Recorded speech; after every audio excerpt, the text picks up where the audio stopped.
கம்யூனிச சித்தாந்தத்தை வந்து பார்த்தீங்கன்னா உலக தொழிலாளர்களுக்காக ஒரு ஒருமித்த கருத்தோடு தொழிலாளருக்காக எழுதியவர் கார்ல் மார்க்ஸ். அவருடைய அந்த முழு வரலாறு கொஞ்சம் சுருக்கமாக சொல்லுங்கள். மார்க்ஸையும் கார்ல் மார்க்ஸ் ஏங்கல்ஸனுடைய கருத்துக்களை தான் மார்க்ஸையும் நாம் சொல்கிறோம். நாம் எல்லோரும் இந்த மதம், நாம் பெரும்பான்மை, நாம் ஒன்று கூடுவோம் அப்படின்னா நாம் பெரிதொரு மதம் இல்லை, சிறுபான்மை மதம் இல்லைன்னு ஆயிடுது இல்லையா? அறிவியல் தொழில்நுட்பத்தில் உச்சத்தில் இருக்கிற உலகம் தானே. ஆனால் ஆப்பிரிக்கா எப்படி இருக்கு? பெரிய நாடோ சிறிய நாடோ விடுதலைக்காக போராடுகிற போது விடுதலையின் பக்கம் இருக்கிற ஒரு கருத்தியல் எது சொல்லுங்க உலகத்தில்? மார்க்சியம். எல்லா சட்ட நியதிகளையும் மீறி ஒரு நாட்டை வலுக்கட்டாயமாக நீங்கள் திணிச்சு ஈதர்கள் போல் அல்லல் பட்ட மக்கள் உலகத்திலே இல்லை. இப்பொழுது நீங்கள் வலுக்கட்டாயமாக திணிக்கிறீர்கள், பின்னால் அது பெரும் பிரச்சனையாக உருவாக்கும். அதானியிடம், அம்பானியிடம், நாடு கடந்த நிறுவனங்களிடம் இருப்பது சமூகத்தின் சொத்து. ஒரு 100 கோடி பேருடைய சொத்து 2 பேர்கிட்ட இருக்கு. மூலதனத்தை எதிர்ப்பது அதான் பாட்டாளி வர்க்க சர்வீஸுடைய நம்பர் 1.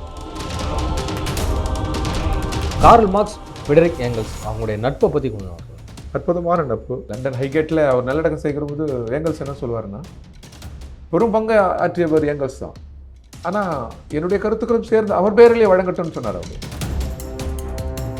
கம்யூனிஸ்ட் கட்சியின் அறிக்கை வந்து இன்றும் ஒரு தேவைப்படக்கூடிய ஒரு விஷயமாக தான் இருக்கா உலகம் முழுவதும். நிச்சயமா கம்யூனிஸ்ட் அறிக்கை என்ன சொல்லுது, மேனிஃபெஸ்டோ என்ன சொல்லுது?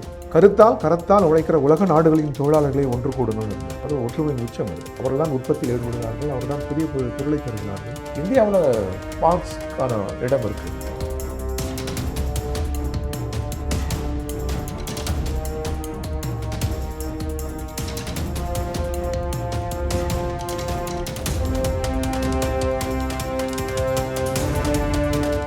கியூப் தமிழர்களுக்கு வணக்கம். நான் உங்கள் சங்கீத்வன். இது நையப்படை நிகழ்ச்சி. நம்ம சிறப்பு நிகழ்ச்சியில் நம்மோடு இருந்திருக்கிறார் இந்திய கம்யூனிஸ்ட் கட்சியின் தமிழ்நாடு மாநில துணைச் செயலாளர் மதிப்பிற்குரிய திரு வீரபாண்டியன் அவர்கள். வணக்கம் சார். வணக்கம் தோழர். எப்படி சார் இருக்கீங்க? நல்லா இருக்கும். சொல்லுங்கள் தோழர். உலகை மாற்றிய தலைவர்களில் ஒருவராக இருக்கக்கூடியவர் கார்ல் மார்க்ஸ். எந்த ஒரு மாற்று கருத்தும் இதில் இல்லை. அதிலும் குறிப்பாக கம்யூனிச சித்தாந்தத்தை வந்து பார்த்திங்கன்னா உலக தொழிலாளர்களுக்காக ஒரு ஒருமித்த கருத்தோடு ராப்பகலாக வந்து பல ஆண்டுகள் வந்து தொடர்ந்து தொழிலாளருக்காக எழுதியவர் கார்ல் மார்க்ஸ். அவருடைய அந்த முழு வரலாறு கொஞ்சம் சுருக்கமாக சொல்லுங்கள். கார்ல் மார்க்ஸ் ஏங்கல்ஸனுடைய கருத்துக்களை தான் மார்க்ஸையும் நாம் சொல்கிறோம். அவர் வந்து ஒரு எழுதியவர் மட்டுமல்ல, படித்தவர் மட்டுமல்ல, போராட்டங்களிலும் கலந்து கொண்டவர். அவர் பிரெஞ்சில் நடைபெற்ற போராட்டத்தை பார்த்து எழுதியவர் மட்டுமல்ல, அமெரிக்காவின் போராட்டங்களை அல்லது ஐரோப்பாவில் நடைபெற்ற போராட்டங்களை பார்த்து எழுதியவர் மட்டுமல்ல, அவர் நாடு கடத்தப்பட்ட போது, அவர் வேட்டையாடப்பட்ட பொழுது அங்கே நடந்த உழைப்பாளி மக்களின் போராட்டங்களில் பங்கெடுத்தார். அவர் கலந்து கொண்டவர். எனவே மார்க்ஸ் ஒரு போராளி. எழுதியதோடு பேசியதோடு நின்றவர் அல்ல, களங்களிலும் நின்றவர். மனிதகுலம் என்றென்றைக்கும் நினைவு கொள்ளும் மகத்தான மனிதர்களில் மார்க்ஸ் ஒருவர். வழிபாடு அல்ல, இது வழிபாட்டு முறையில் பேசுவதல்ல, ஒரு சமூக அறிவியல் கருத்தை தந்ததற்காக, முழுநிறை விடுதலை கருத்துக்களை தந்ததற்காக, எல்லாவற்றுக்கும் மேலாக ஒரு பாட்டாளி வர்க்க சர்வதேசத்தை முன்மொழிந்ததற்காக மார்க்ஸ் எப்பொழுதுமே விடுதலையோடு இணைந்திருப்பார், சமூக அறிவியலோடு இணைந்திருப்பார், சமூக மாறுதலோடு இணைந்திருப்பார். நம்ம அப்படி தான் பார்க்குறோம். எனவே பூஜிக்கிற மாதிரி ஒரு தொழுவது போல் மரபொழியில் மார்க்ஸ்ன்னு நம்ம சொல்லலாம். மார்க்சின் இன்றைய பொருத்தப்பாடு என்பது மிக மிக மிக புரிந்து வருகிற காலச்சூழல் தான் இது. மார்க்ஸ் வந்து ரொம்ப வரலாற்றை எப்படி பார்க்கணுன்னு சொன்னார். அவர் அளித்த நற்கொடைகளில் அது ஒன்று. டயலெக்டிக்கல் இயக்கவியல் விதிகளை வரலாற்றில் பொருத்தி பார்க்கிற முறையை மார்க்ஸ் அளித்தார். மனிதகுலத்தை, நாடுகளை எப்படி சர்ப்ளஸ் வேல்யூ, உபரி மதிப்பு சுரண்டுகிறது, மூலதனத்தை குவித்து கொள்கிறது, அதன் மூலம் உலகத்தையே ஒரு யுத்த விளிம்புக்கு அது தள்ளுவது, அடக்கி ஒடுக்குவது, செல்வ வளங்களை சுரண்டுவது என்பதெல்லாம் மார்க்ஸ் சொன்னது இன்றைக்கே மிக மிக பொருத்தப்பாடு. முதலாளித்துவ நாடுகள், ஏகாதிபத்திய நாடுகள் நடந்து கொள்கிற அந்த சூழலை பார்க்கிற போது மிக மிக பொருத்தப்பாடு தான். எல்லாவற்றுக்கும் மேலாக அவர் சர்வதேசத்தை அளித்தார், பாட்டாளி வர்க்க சர்வதேசத்தை உலகுக்கு அளித்தார். அது ரொம்ப மிக மிக சிறப்பானது. கம்யூனிஸ்ட் மேனிஃபெஸ்டோலேயே உலக நாடுகளின் தொழிலாளர்களை ஒன்று கூடுங்கள், நீங்கள் இழக்க இருப்பது அடிமைச்சங்கிலி, எடைய இருப்பது ஒரு பொன்னுலகம் அப்படின்னார். அது சாதாரணமானதல்ல. அவர் முன்வழிந்த பாட்டாளி வர்க்க சர்வதேசம் தான் இன்றைக்கும் வென்று நிற்கிறது உலகத்தை.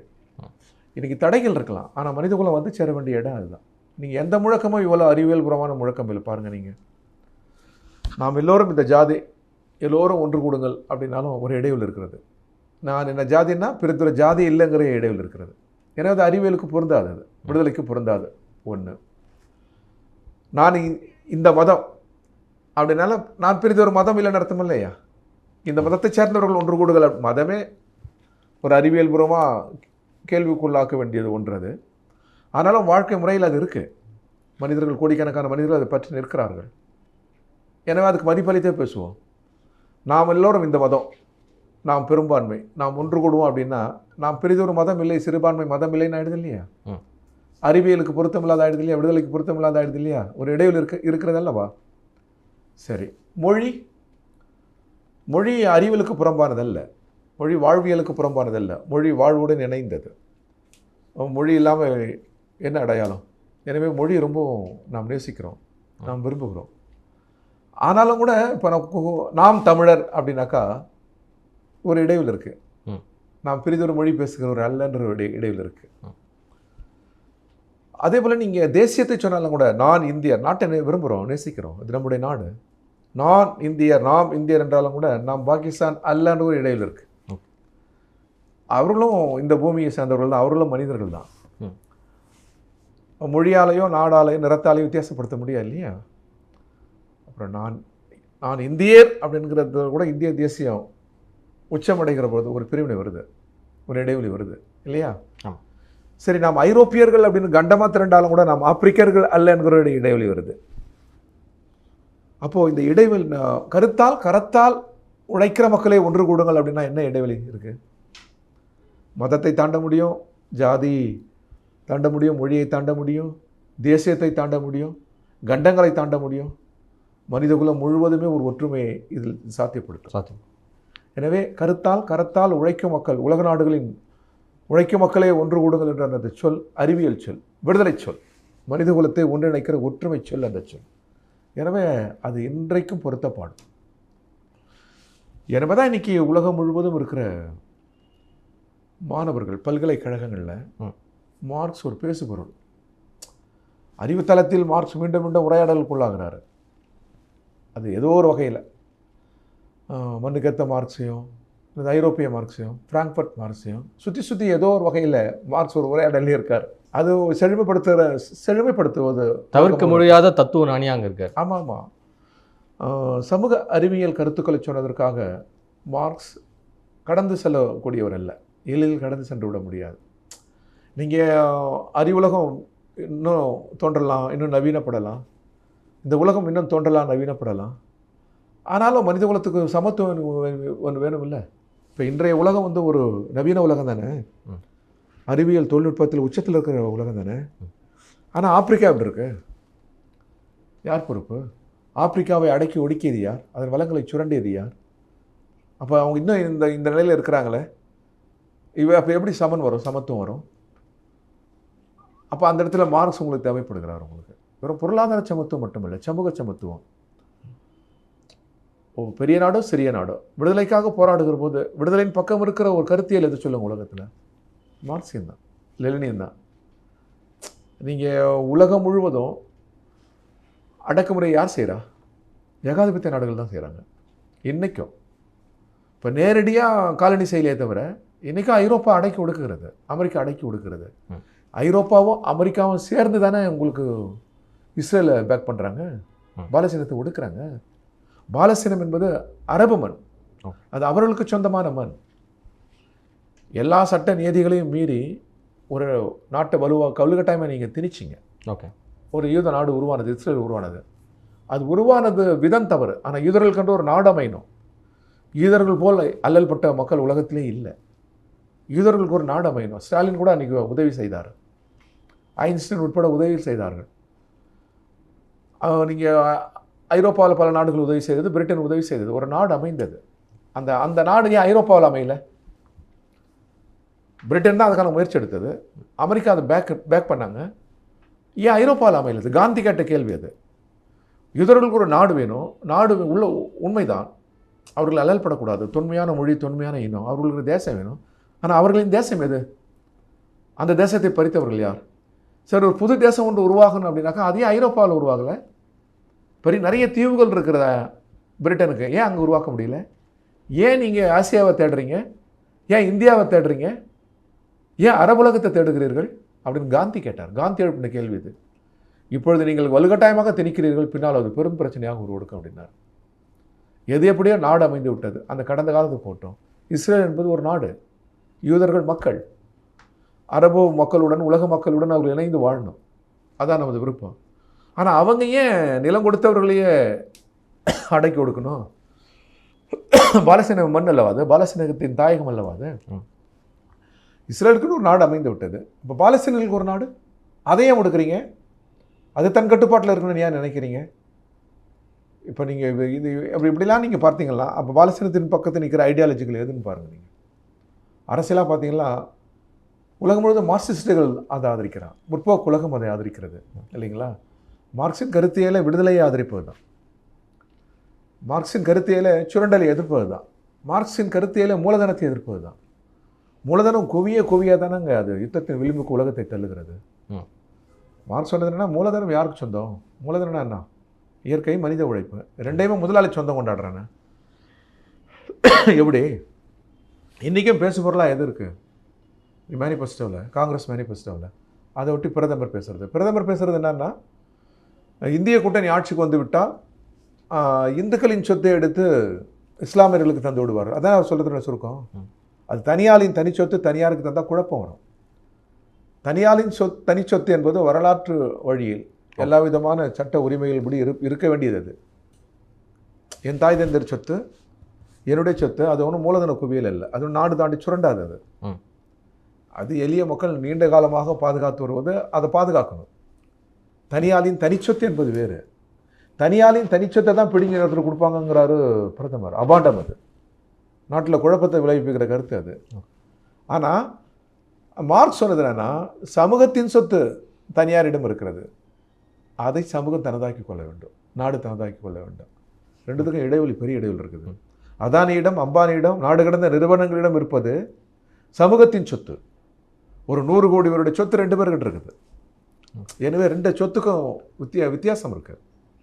பிரதமர் பேசுகிற தனியாளின் தனிச்சொத்து, உங்கள் சொத்தை எடுத்து எனக்கு கொடுக்குறது வந்து சமூகத்தில் குழப்பம் விளைவிக்கும், கலகம் விளைவிக்கும். அப்படி சொல்ல மார்க்ஸே அப்படி சொல்ல. சமூகத்தின் சொத்து தனியாரிடம் இருக்கிறது அல்லவா, அதை எடுத்து சமூகத்துக்கு தருவது, தேசம் தனதாக்கி கொள்வது. கார்ப்பரேட் நிறுவனங்களின் சொத்து மதிப்பு என்ன பாருங்கள், விரல் விட்டு எண்ணக்கூடிய 20 பேருடைய சொத்து மதிப்பு என்ன பாருங்கள். அது தனியாளின் தனி சொத்து அல்ல, சமூகத்தின் சொத்து. சமூகத்தின் சொத்தை நாடு, சமூகம் தனதாக்கி கொள்வதற்கு பெயர் தான் பொது உடைமை, உடைமையை பொதுவாக்குவது. அப்படின்னா இவங்க நினச்சா இன்ன வரைக்கும் பிரதமர் உட்பட என்ன சொல்கிறாங்க, அதனால தான் அர்பன் நக்சல்ன்றாரு, கம்யூனிசம்ன்றாரு, அதாவது சொத்துரிமைக்கு எதிரானவங்க அப்படின்னு. சொத்துனா எப்படி, ஒரு வயலொலிக்கு எதிரானவர்களா கம்யூனிஸ்ட்டுகள், பண்டு பாத்திரத்துக்கு எதிரானவர்களா கம்யூனிஸ்ட்டுகள்? சொத்து உடைமைனா 2 சட்டம் தான், ஒரு சட்டம் எடுத்து நாட்டு உடைமையாக்கிடுவோமா? அப்படி இல்லை, அதை சுருக்கி சிறுமைப்படுத்துவது. அது சமூகத்தின் சொத்து, பல லட்சம் கோடி சமூகத்தின் சொத்து ஒரு நபரிடம் இருக்கிறது. இந்த சமூகத்தின் சொத்தை நாடு தனதாக்கி கொள்ள வேண்டும் அப்படின்னார்.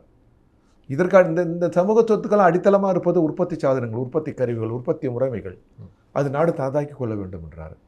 எனவே சொத்துடைமையினுடைய பொருள் இதுதான். உங்கள் உடைமையை நான் எடுத்துக்கிறது, என்னுடைமையை எடுத்து அவருக்கு கொடுக்குறது அல்ல, அது பிரதமர் பேசுவது அல்ல, அது கம்யூனிசமும் அல்ல, கம்யூனிஸ்டில் அவ்வாறு சொல்லவும் அல்ல. மிக தவறாக செய்யப்படுகிற பிரச்சாரம். இவரதை கூட ஒரு ஃபர்ஸ்ட் ஸ்டெப்பு 150 ஆண்டு கால காங்கிரஸ் முதல் ஸ்டெப்புக்கு வந்திருக்குது பாருங்கள். நேருக்கு அந்த சிந்தனை இருந்தது, அமுலாகலை, இப்போ வந்திருக்கிறாங்க. ஒரு வருடம் குவிகிற பொருளை எடுத்து அதை பகிர்ந்தளிப்பது அப்படின்னு. அதுதான் கம்யூனிஸ்ட் கட்சி நீண்ட காலமாக சொல்லுகிறது.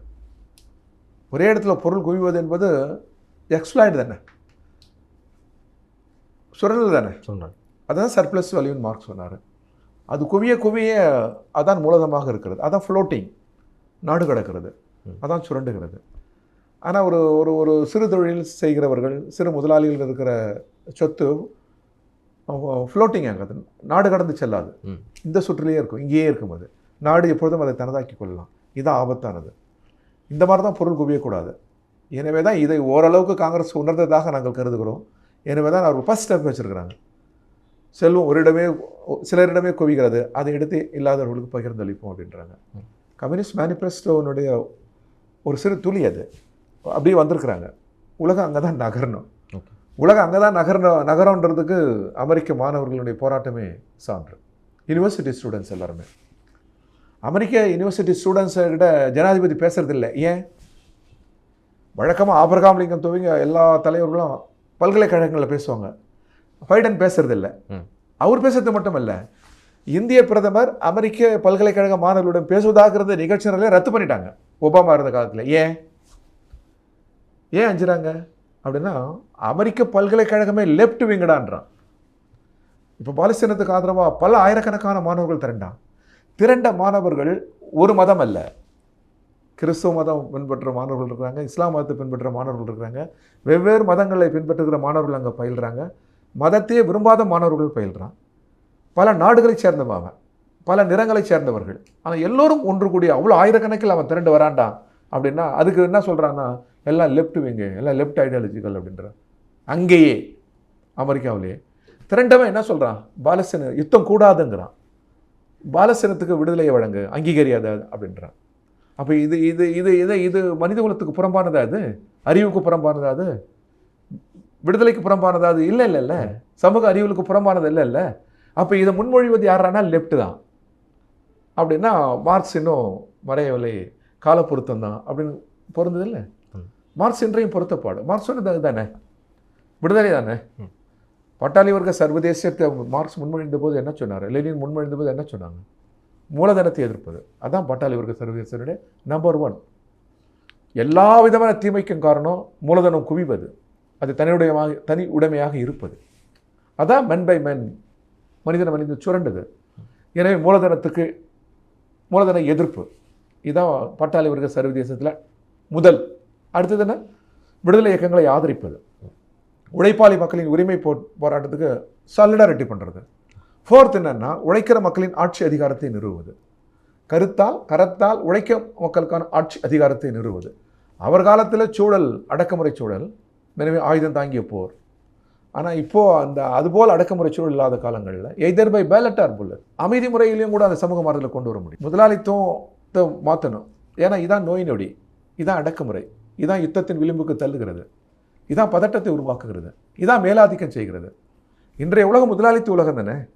அங்கொன்றும் இங்கொன்றுமாக தான் கம்யூனிஸ்டுகள் அதிகாரத்தில் இருக்கிறாங்க, ஆட்சி செய்கிறாங்க. ஆனால் இந்த ஐடியாலஜிக்கல் பறைய வருகிறது.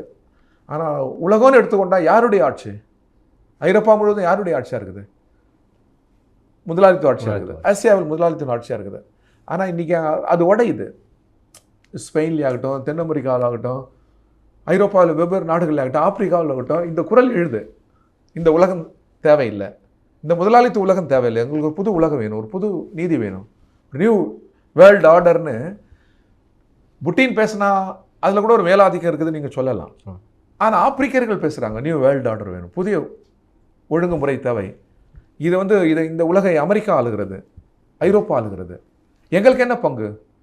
நாங்கள் எப்பொழுதுமே அடக்கி ஒடுக்கக்கூடிய மக்கள் தானே. எனவே ஒரு நியூ வேர்ல்டு ஆர்டர் வேணுன்றார். இந்த புதிய உலகம் ஒழுங்குமுறை ஒன்று தேவைப்படுகிறதுன்னு சொன்னது யார்?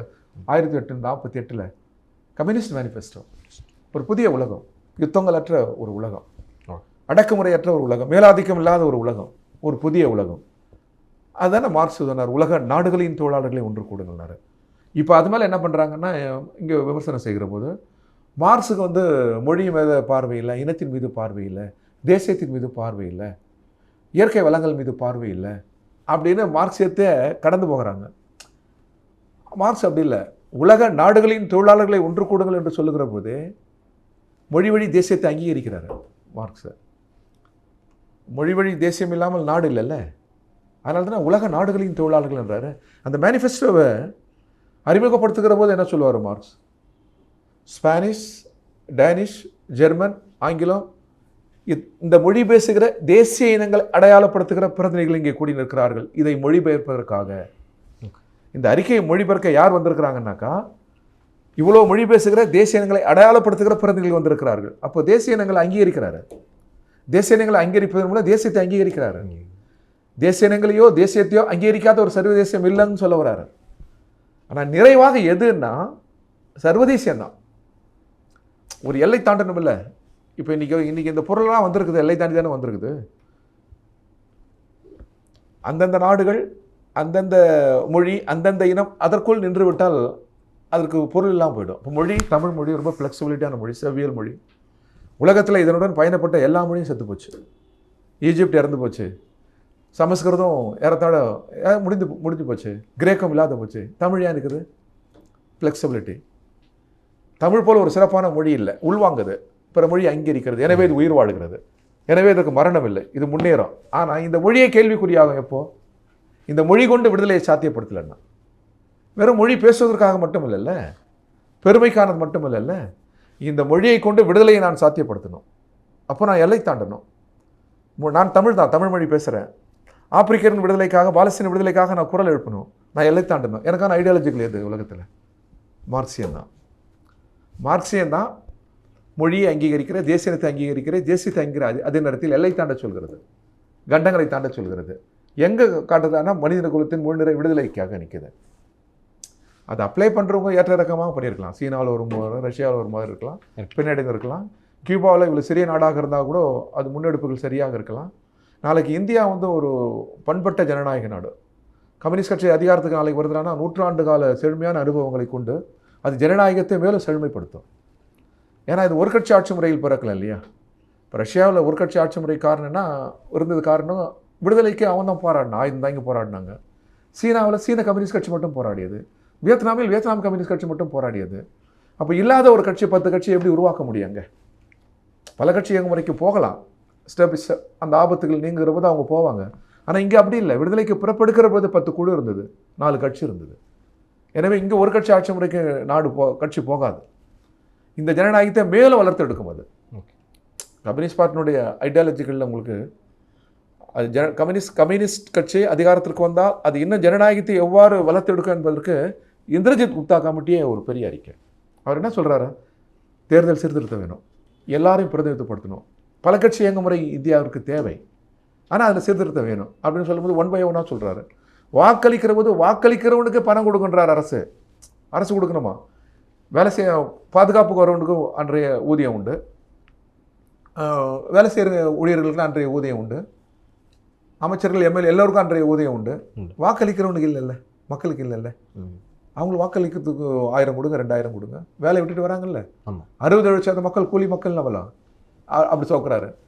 தேர்தல் பிரச்சாரத்தை செலவுகளை அரசை ஏற்கனவே வராரு, சொல்கிறாரு.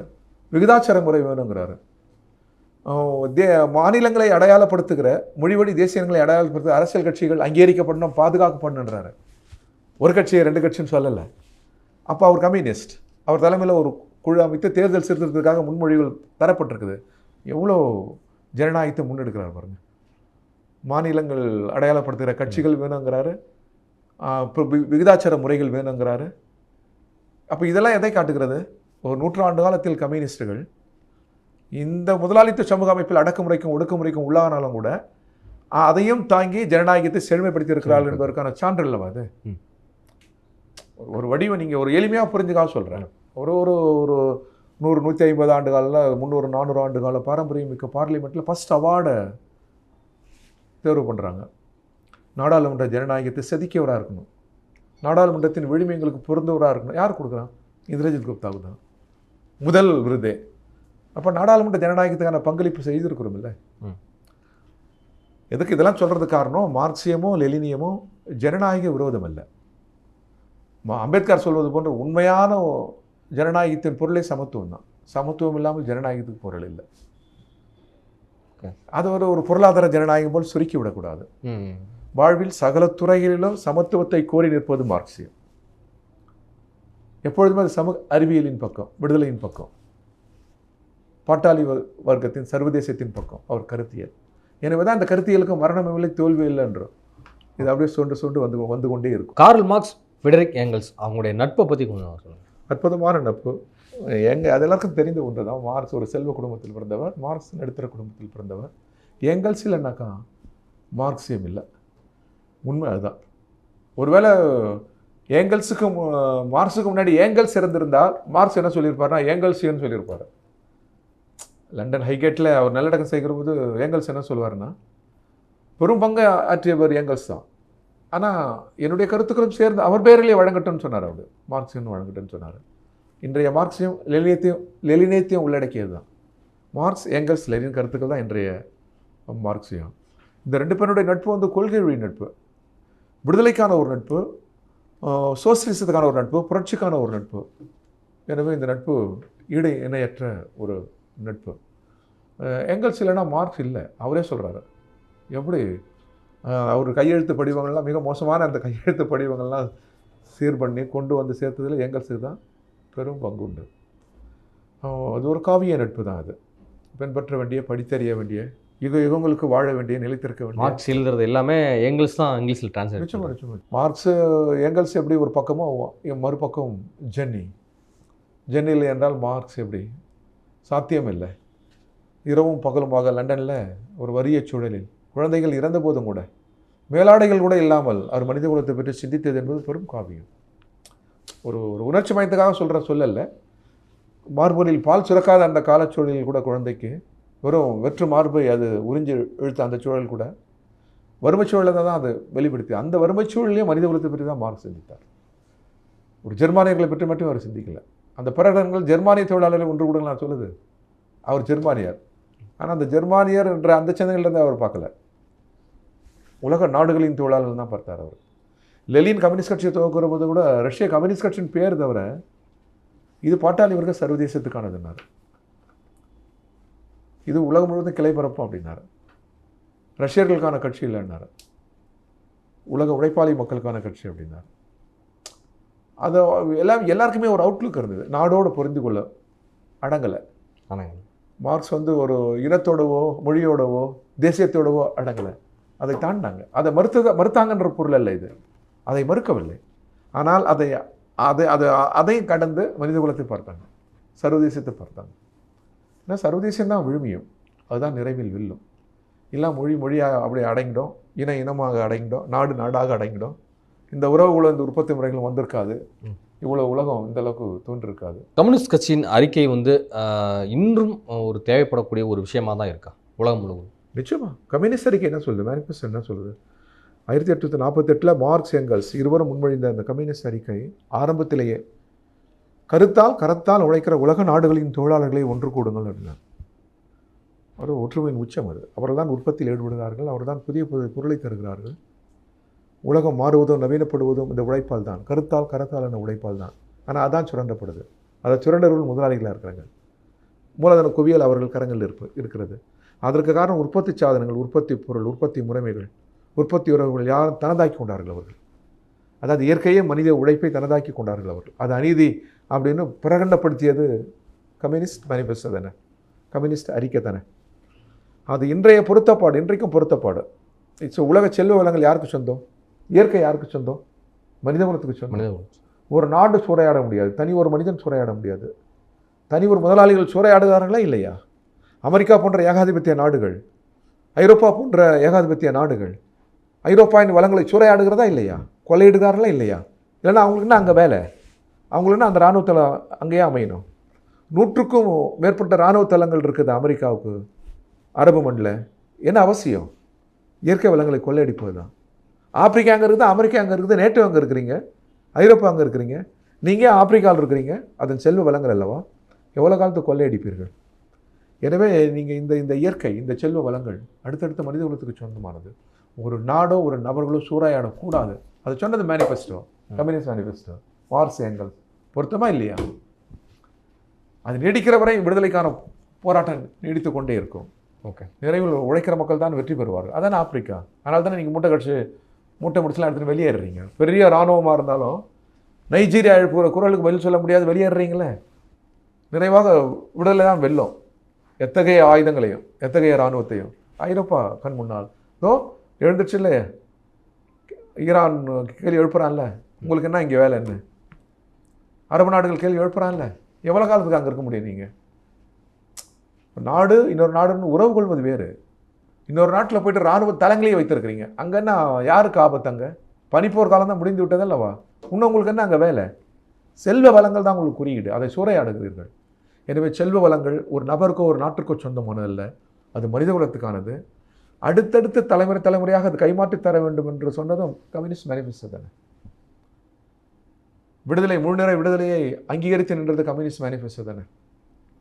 உலகத்தின் கடைசி நாடு, ஒரு சிறிய நாடு, விடுதலைக்காக போராடுகிற வரை கம்யூனிஸ்ட் ஐடியாலஜிக்கல் அவங்க பின்னாடி தான் நிற்கும். அது பொருத்தப்பாடு இல்லாமல் எப்படி போகும்? நீங்கள் எப்படி எடுத்தாலும் வாழ்வில் சமத்துவம் தேவை இல்லையா? சமூக சமத்துவம் தேவை, பொருளாதார சமத்துவம் தேவை, ஜனநாயக சமத்துவம் தேவை. இந்தியாவில் மார்க்ஸ்க்கான இடம் இருக்குது. இதுவரை உங்கள் பல்வேறு கருத்து மிக்க நன்றி சார். வணக்கம்.